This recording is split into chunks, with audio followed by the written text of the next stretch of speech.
Welcome to Faithful Grace Studio. I'm Mindy, and I'm the creator here at Faithful Grace. I'm excited to show this to you. I wanted to do something a little different with a couple of the kits. If you're familiar with our store and some of our designs, occasionally we'll design complimentary kits. The most recent one are these two. These are the Blooming Ledger kits. This is the foundation. This is Background Studio. They're very similar. They have some of the same similar elements. There's a little bit of blue in each of them. Lots of pink florals, lots of vintagey typography and ledgers in the background, postmarks, stamps, things like that. They're beautiful on their own. This is the Background Studio, and this is the foundations. These are the cutout pages. You can see I've already cut the pages out. Look at that one. Look how cute. I truly am, and I love these. And you know what I'm gonna do? I'm gonna make a journal at some point that is nothing but cutout pages. Mark my words on that. So these are the ephemera. I didn't print and prep the ephemera from both kits, because what I'm gonna do a little different, instead of having two separate, similar design, complementary type journals, I'm gonna do one great big one. And that's the cool part about these complimentary kits like this. So instead of having two journals, I can combine these and make one. And that's absolutely exactly what I'm going to do this time.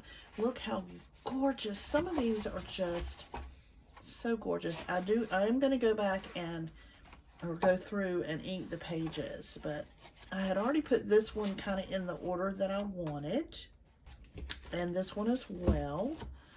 But since I'm going to make one journal, I need to decide which cover I want to use. And I've decided on this cover.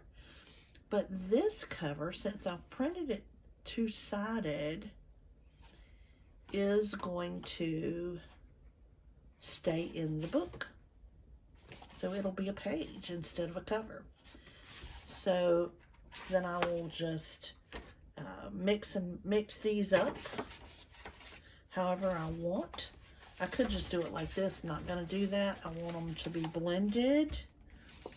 And then, because of the way that I folded these and did them separately and then tried to push them together, my cover's a little short, but that's okay, because this one is begging for some lace. So here, I've got this vintage lace right here that's going to go on the edge, and it's going to be gorgeous.